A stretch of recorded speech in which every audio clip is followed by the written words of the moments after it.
Bismillah. Oke, Assalamualaikum warahmatullahi wabarakatuh. Shalom, Om Swastiastu, Namo Buddhaya, salam kebajikan, salam bela negara. Pada kesempatan kali ini, kami akan membuat podcast bersama Mas Ambrosius Emilius Sutikno dari perwakilan BEM UPN Veteran Jakarta sebagai narasumber kali ini, dan Mas Ambro juga menjabat sebagai Kepala Departemen Aksi Strategis, Kajian Aksi Strategis UPN Veteran Jakarta. Pertama-tama, izinkan saya memperkenalkan diri. Nama saya Gabe Maulana. Di sini saya selaku sebagai moderator, dan boleh dilanjut oleh Mas Rishad. Ya, perkenalkan, nama saya Muhammad Rishad Santoso. Di sini saya sebagai penanggap. Ada Mas Ruhyat, silakan. Perkenalkan, nama saya Ruhyat. Di sini saya juga sebagai penanggap. Mas Agung. Ya, perkenalkan, nama saya Agung Bencana. Saya di sini sebagai penanggap juga. Dan terakhir, Mas Galet. Ya, perkenalkan, nama saya Galetia Jusli. Di sini saya juga sebagai penanggap.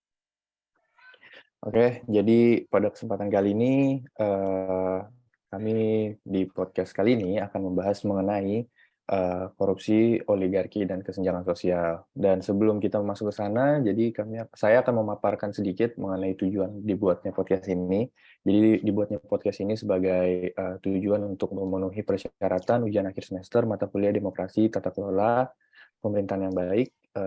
Dan pada kesempatan ini kami akan mengupas tuntas dan membahas mengenai korupsi, oligarki, dan kesenjangan sosial, dan di sini juga akan dipaparkan mengenai apa itu korupsi, oligarki, dan apa dampaknya kepada kesenjangan sosial, dan kita akan mengetahui bagaimana pandangan dari narasumber mengenai topik yang akan kita bahas. Langsung saja kita masuk ke pembahasan yang pertama, mungkin dari Mas Ambro. Gimana Mas Ambro sebagai narasumber melihat realita kasus korupsi dan sifat oligarki di Indonesia saat ini? Nah, mungkin bisa masuk ya. Untuk menjawab pertanyaan tersebut, bisa dikatakan pertama-tama perlu untuk melihat konsep mengenai korupsi, khususnya terkait konteks hari-hari ini, sekaligus konsekuensi dari konsep tersebut bagi realita kasus korupsi belakangan. Nah, pemahaman korupsi belakangan ini amat didominasi oleh pandangan bahwa korupsi merupakan penyelewengan jabatan publik, sehingga terdapat bias persoalan birokrasi dan negara. Berikutnya, hal ini sesuai dengan pengertian mainstream dari Bank Dunia mengenai korupsi itu sendiri, yakni penyalahgunaan jabatan publik untuk kepentingan pribadi. Nah, padahal makna korupsi itu lebih luas daripada sekedar paparan tadi. Secara etimologis, dari bahasa Latin, korupsi dapat dipahami dari katanya, yaitu corruptio. Artinya hal merusak dan hal membuat busuk atau pembusukan. Nah, secara sederhana dapat disimpulkan bahwa korupsi tak semata penyelewengan jabatan publik, melainkan secara lebih luas sebagai bentuk pembusukan dari tatanan yang baik itu. Tatanan yang baik di sini secara umum mewujud dalam negara, sekalipun tak hanya terbatas di situ. Nah, akan tetapi keumuman tersebut saya akan membatasinya pada tatanan negara. Bentuk pembusukan itu lekat kaitannya terhadap penghancuran tatanan bersama untuk kepentingan tertentu. Oleh karenanya, di mana dalam negara, warga negara yang saling berinteraksi dalam kebebasan sekali lalu penikmatan atas keuntungan dengan bertopang pada common good, seketika itu pula dapat dibuyarkan oleh korupsi yang hanya berkenaan dengan kepentingan tertentu. Nah, dari situ ketidakmungkinan untuk memisahkan apa-apa yang menjadi kepentingan publik dan privat kemudian merangsek ke dalam kepentingan oligarki. Nah, disitulah oligarki bermain. Mungkin di situ dulu pengertian dasar dari korupsi. Oke, Mas Ambro, berarti konsep korupsi itu adalah yang pertama kita bisa melihat bahwa adanya penyalahgunaan jabatan atau adanya abuse of power yang digunakan untuk menciptakan dasar-dasar sebagai landasan terciptanya oligarki itu sendiri. Dan adanya abuse of power ini juga apa namanya menciptakan iklim di mana adanya pembusukan tatanan negara, begitu bukan Mas? Iya. Dan nggak sebatas jabatan publik tadi ya. Terkait pembusukan tatanan yang baik itu soal korupsi gitu sih.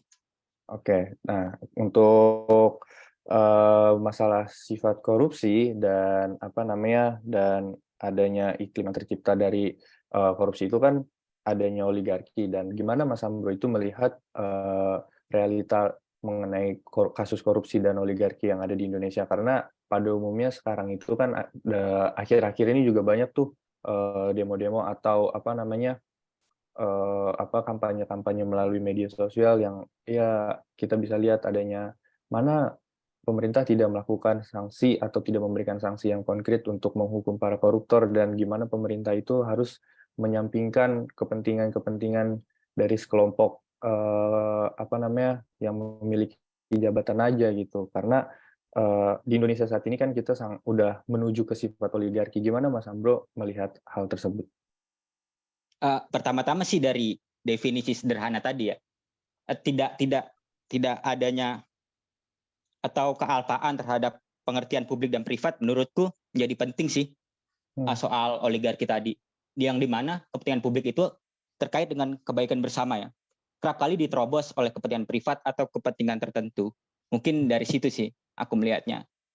Tidak adanya soal penegakan hukum ya, dari situ juga dia tidak bisa membatasi pembatasan antara publik dan privat itu. Sekian. Oke, berarti ya adanya tidak adanya, kalau bahasa anak jaksel sekarang kan nggak ada bare minimum berarti ya, Mas. Nah, iya. Nggak ada bare minimum antara ya mana ranah publik, mana ranah privat, dan ketika itu tidak ada pembatasan di antaranya ya tercipta adanya penyalahgunaan, bahkan tidak hanya di jabatan-jabatan yang bersifat pemerintahan dan itu bersifat umum. Boleh saya lempar langsung ke penanggap aktif pertama, silakan. Ya, saya mau menanggapi sekalian ingin bertanya kepada Mas Ambro nih. Yang kita tahu kan emang kasus-kasus korupsi di Indonesia itu kan sulit lah dituntaskan gitu. Ada aja kayak kadang ada yang lolos mungkin dari aturan yang kurang ketat atau apa, mungkin bisa terjadi. Nah, menurut Mas Ambro ini apa yang menjadi alasan kita untuk melawan korupsi dan oligarki di Indonesia, Mas? Terima kasih. Nah, untuk alasan untuk melawan, pertama-tama tadi soal dampak dari korupsi itu sendiri, yaitu masalah kesejahteraan dan tatanan yang baik itu tadi. Seharusnya yang perihal yang dikorupsi itu dapat mensejahterakan masyarakat banyak ya, atau kepentingan publik, itu dipakai untuk kepentingan tertentu saja. Nah, itu alasan pertama untuk melawan korupsi. Sementara oligarki itu dampak kelanjutannya, yakni soal ketimpangan. Perihal oligarki kan perihal ketimpangan, yang dimana misalnya 1% dari orang terkaya itu menguasai beberapa atau tidak sampai 50% kekayaan negara. Seperti itu sih masalah ketimpangan yang ekstrim, masalah oligarki. Dan ini tidak jarang pula didapat dari korupsi, modal perburuan rente semacam itu. Tanpa menyebutkan nama sih sebenarnya perihal ini banyak terjadi di rezim Orde Baru mungkin sampai saat ini ya, yang dimana masalah ketimpangan yang 1% orang terkaya itu merupakan orang-orang lama juga dan masih mereproduksi dirinya sampai saat ini, begitu, Mas.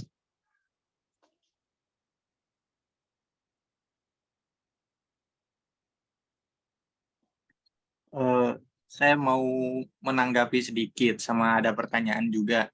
Kan kalau tadi perlawanan terhadap korupsi dan oligarki, tapi kan baru-baru ini kayak RKUHP itu malah memperingan hukuman koruptor gitu. Ada di pasal RKUHP pasal 603, jadi paling sedikit hukuman koruptor itu jadi cuma 2 tahun dan maksimalnya 20 tahun, dendanya juga dari yang tadinya 200 juta malah jadi 10 juta gitu. Itu gimana, Mas? Nah, itu juga menarik sih, masalah penegakan hukum lagi-lagi, atau masalah di dalam hukum itu sendiri. Nah, masalah demikian kan lekat kaitannya oligarki dengan kedekatannya dengan pejabat publik ya, yang soal pembentukan hukum atau lain-lainnya itu. Nah, perihal itu soal pembuatan hukum itu sendiri mungkin bisa kita bisa melihat lagi sih sebenarnya apa aja relasi di antara oligarki dan oligark beserta perilaku koruptifnya itu.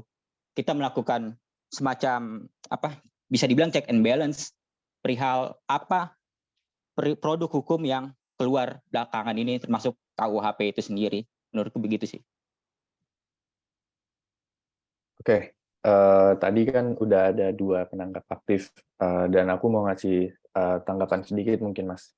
Kita kan baru aja memperingati Hari Anti Korupsi ya, yang diperingati kemarin tanggal 9 Desember, dan tadi juga sempat disinggung sama Mas Ruhyat bahwa ada di RKUHP itu di mana adanya pengurangan sanksi dari pelaku koruptor, di mana seharusnya tadinya itu minimal 4 tahun diubah menjadi 2 tahun, di mana kita bisa melihat di sini tidak ada yang tadi sudah saya sebutkan lagi, tidak ada sanksi atau yang dapat memberatkan pelaku koruptor gitu, nggak ada sanksi konkret yang dapat memberatkan dan menjeratkan gitu.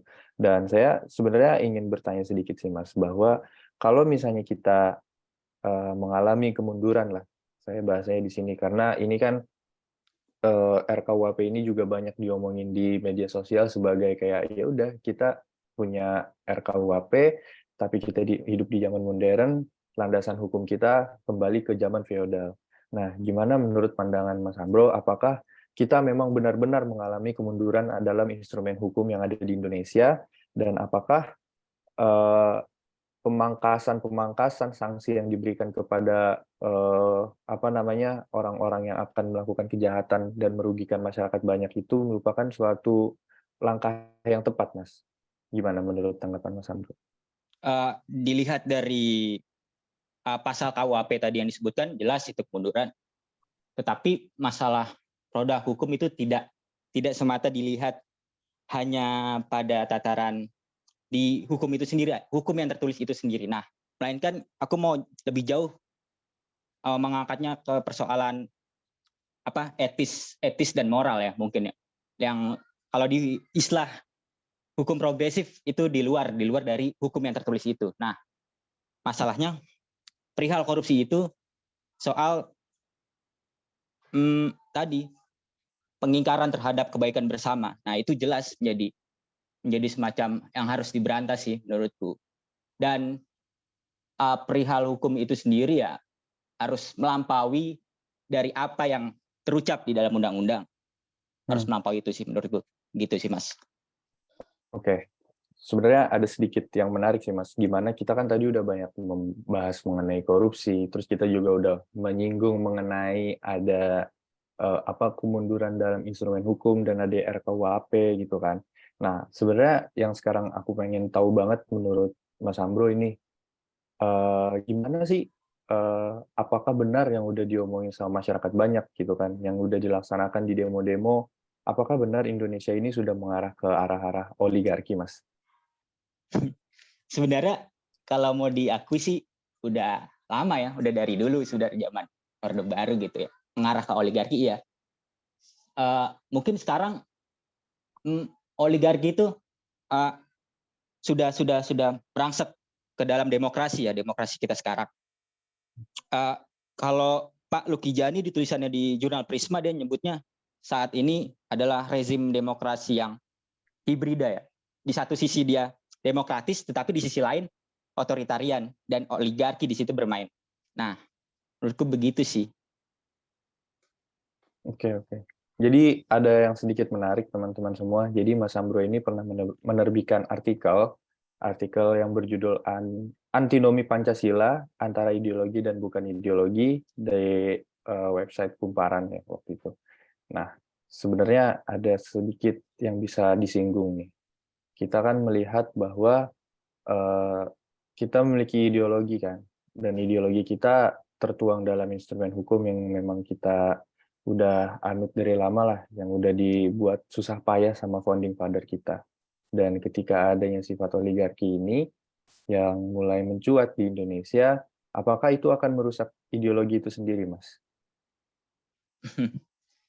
Ya jelas sih kalau aku nyebutnya bukan ideologi sebenarnya, aku nyebutnya dasar filosofi ya soal Pancasila itu ya jelas.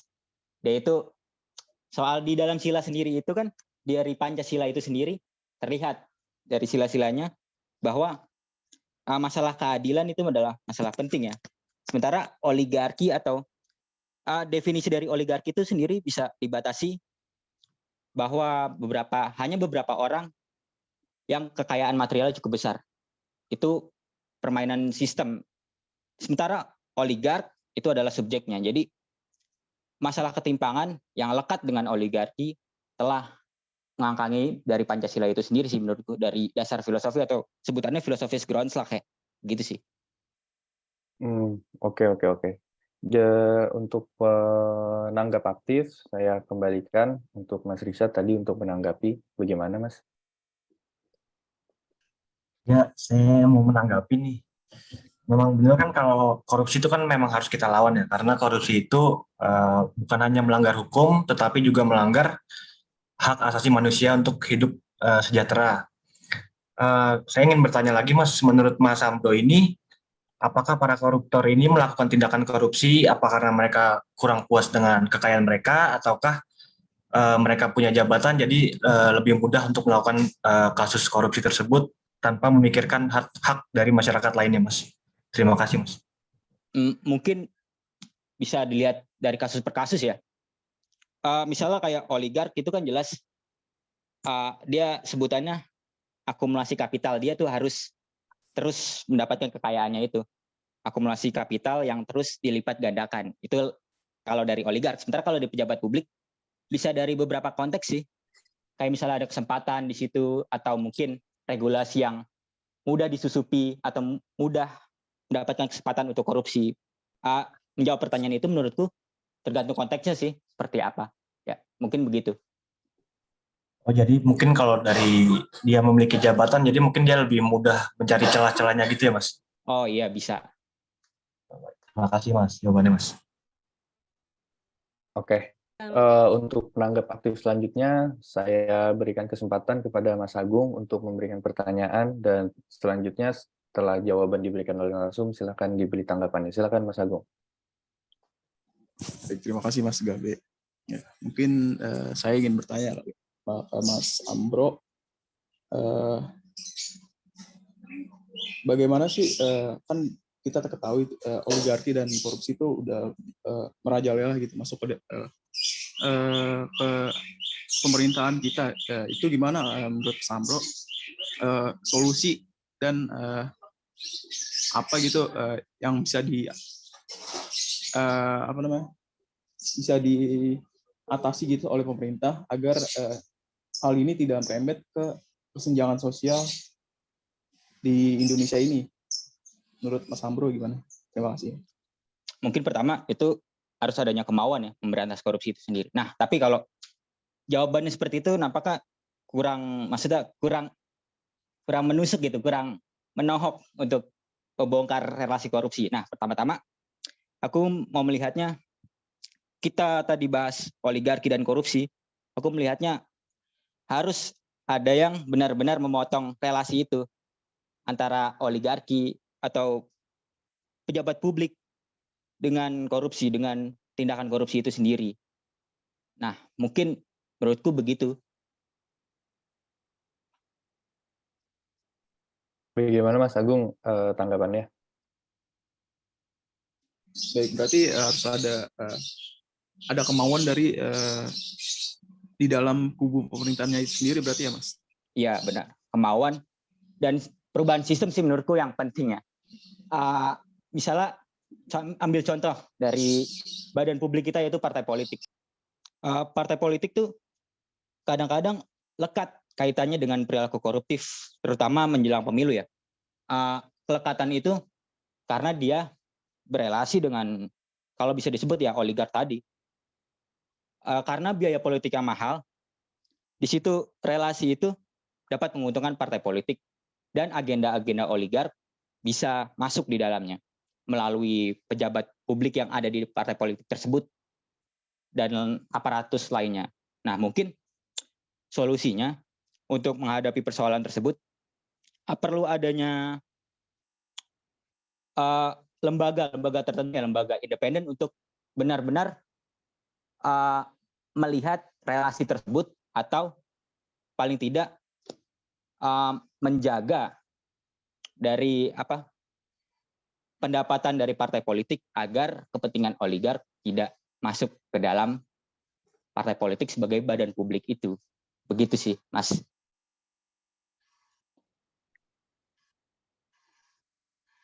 Oke. Berarti yang bisa disimpulkan adalah kita bisa membuat suatu lembaga independen atau NGO yang untuk mengawasi lah flow arus masuk pengeluaran dari partai politik sehingga tidak mengganggu adanya kepentingan-kepentingan yang memang dilaksanakan yang selaras dengan permintaan atau tuntutan dari masyarakat. Boleh saya lempar selanjutnya kepada penanggap aktif, Mas Galicia, dipersilakan. Oke, sebelumnya saya mau menanggapi ini nih terkaitan tadi Mas Ambro bilang yang kalau oligarki itu dimulai dari partai politiknya sendiri. Mungkin saya setuju dengan tanggapan Mas Ambro itu karena seperti yang kita lihat sekarang nih, oligarki di partai politik itu makin terlihat jelas lah. Di partai politik ini kita melihat bahwa seakan-akan partai politik itu hanya dimiliki oleh perseorangan. Jadi kader-kader yang ada di dalamnya tidak diikut sertakan dalam mengelola partai politik secara luas. Mungkin saya nggak bakal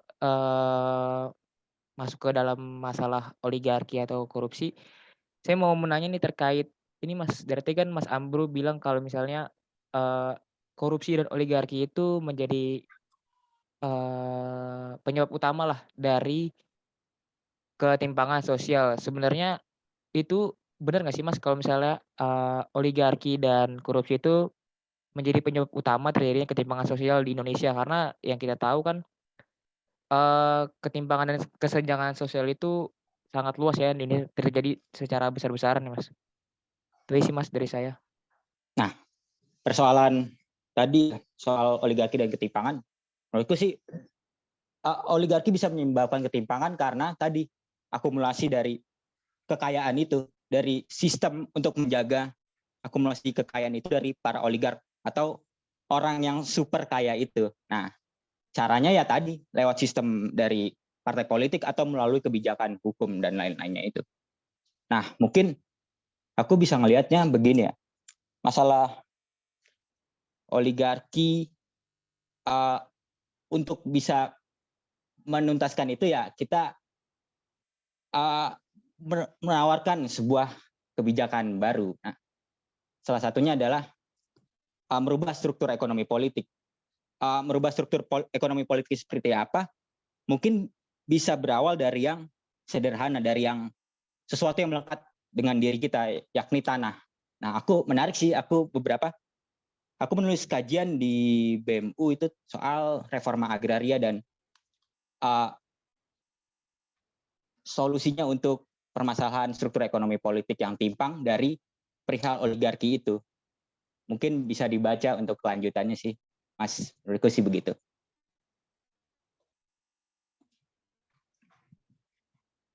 Mungkin saya ada satu pertanyaan lagi nih Mas. Ya, boleh. Kan tadi kita ngomongin masalah partai politik sebagai sumber awal lah dari oligarki. Kalau menurut Mas Ambro sendiri, gimana sih caranya mengatasi di awal di partai politik itu untuk mengatasi oligarki di partai politik, Mas? Karena kan kita tahu nih partai politik ibaratnya sebagai penyambung lidah lah dari masyarakat. Tapi kalau misalnya dari partai politik udah oligarki sendiri, ya kita mau percaya sama siapa lagi, Mas? Nah ya, partai politik dan oligarki ya, menarik sih sebenarnya. Nah tadi seperti aku bilang, relasi itu memang sangat merugikan kita ya, merugikan yang publik lah istilahnya, karena partai politik itu adalah badan publik. Nah tadi sih menurutku solusinya itu harus ada transparansi anggaran, dan walaupun tidak ada, kita harus mencari relasi-relasi itu atau mungkin menyuarakan jika ditemukan beberapa kasus. Nah menariknya sampai saat ini partai politik kita itu memang tidak transparan soal adanya sumbangan dari perseorangan anggota atau mungkin sumbangan perorangan dari non-anggota. Nah, seperti itu. Mungkin transparansi itu bisa dikokohkan dengan lembaga independen tadi sih. Aku melihatnya begitu.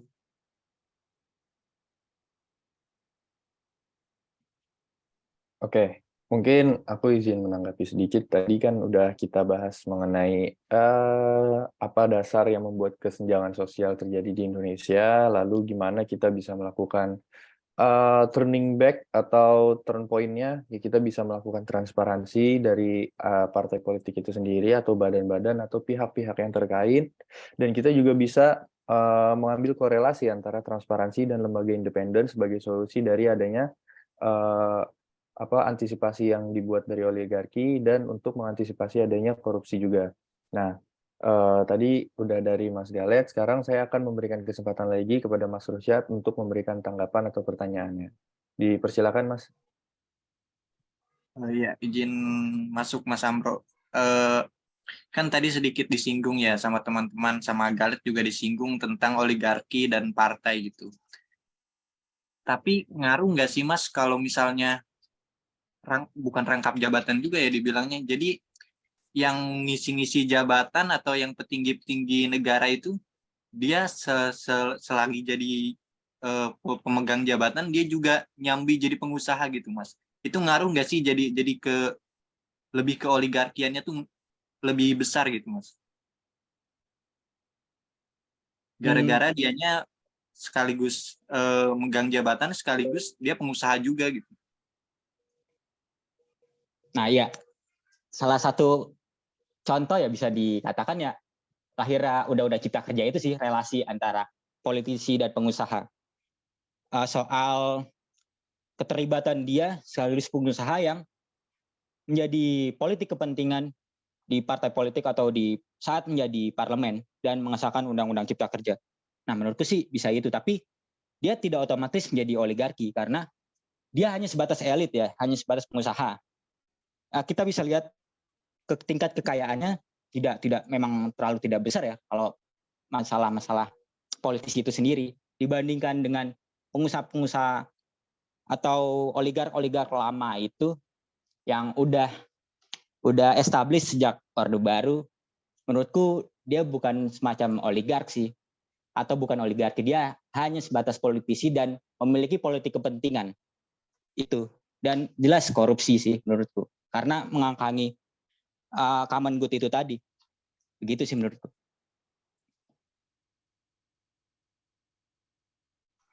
Jadi mungkin ini ya Mas, bisa diakalin gitu kayak apa ya, hukumnya dan lain-lainnya lebih mudah berarti ya Mas.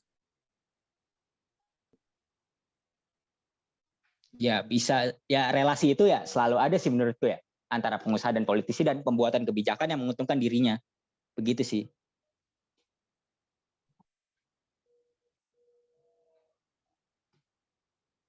Nah, aku izin masuk nih. Agak menarik tadi ya kalau pas Mas Samro bilang pengusaha, karena sepengetahuanku dan dari apa yang pernah aku baca juga, kalau misalnya memang cara bermain dari kelompok-kelompok oligarki ya seperti itu ya, yang kita bisa lihat pola-polanya ya mereka mostly kan rata-rata dari kalangan pengusaha, dan mereka itu ya melakukan lobby-lobby politik mengenai usaha mereka, dan ya dengan relasi-relasi kekuatan mereka di jabatan-jabatan strategis ya, dengan hal-hal tersebut juga bisa memberikan dampak kepada lahirnya sifat oligarki. Mungkin dariku ingin memberikan kesempatan lagi buat Mas Richard. Mungkin Mas Richard ingin menanggapi atau memberikan pertanyaan lebih lanjut. Mau ini sih memberikan pandangan aja. Yang tadi Mas Gabi juga bilang kan oligarki ini sebagai permainan politik nih. Jadi menurut saya sih itu yang menjadi permasalahan juga di negeri kita. Karena yang kita tahu oligarki sendiri itu kan segelintir orang yang berasal dari golongan-golongan elit nih. Atau yang biasa disebut dengan kelompok minoritas. Kelompok minoritas ini menurut saya dapat menguasai ke kelompok mayoritas. mengapa bisa menguasai kelompok mayoritas? Karena menurut saya oligarki ini memiliki kekayaan material yang ekstrim sebagai sumber kekuasaannya. Jadi untuk bisa menguasai kelompok mayoritas, kekayaan material itu kelompok oligarki itu memiliki kekayaan uang sih menurut saya tuh Mas. Jadi memang oligarki ini menurut saya dapat katakan menghancurkan juga lah. Gitu sih Mas. Oke, mungkin setelah ini kita sudah berada di penghujung di penghujung kegiatan podcast pada hari ini, karena yang pertama ini kita sudah mengupas tuntas semua pertanyaan yang sudah dibuat, dan dariku ingin tahu dari narasumber kita Mas Ambro mengenai closing statement dari pembahasan kita kali ini yang kita membahas mengenai korupsi oligarki dan kesenjangan sosial. Boleh Mas Amro diberikan closing statement-nya? Nah, ya mungkin pemahaman korupsi yang kita tahu saat ini ya mesti harus sedikit banyaknya diubah sih.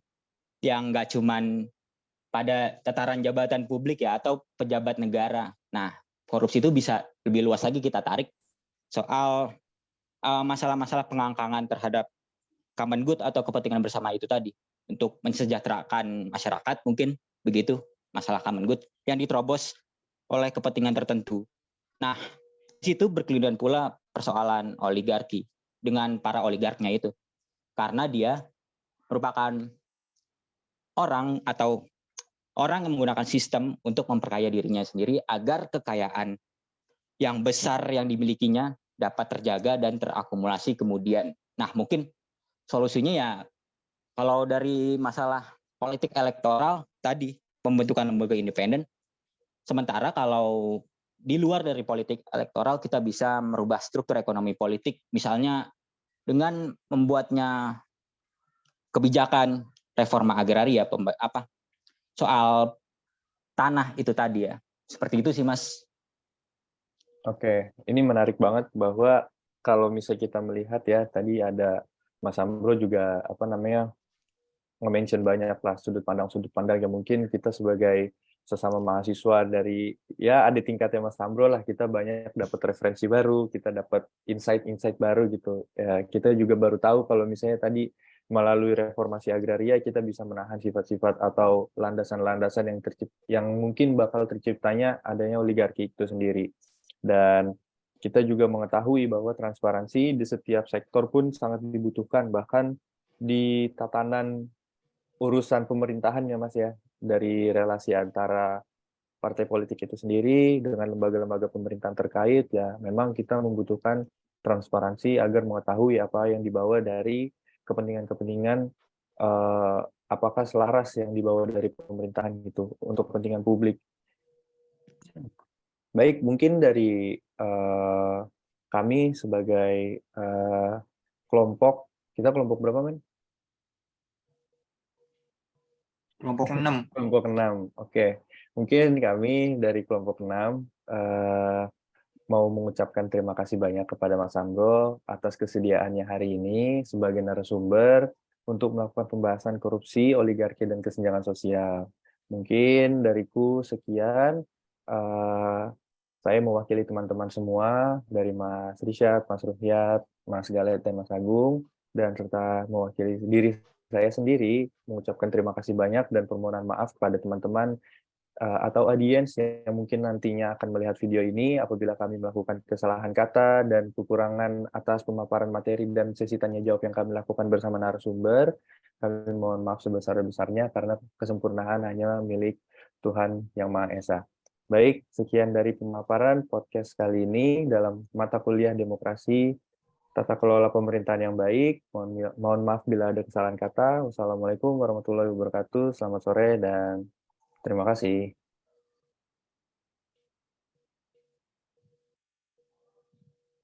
Kasih.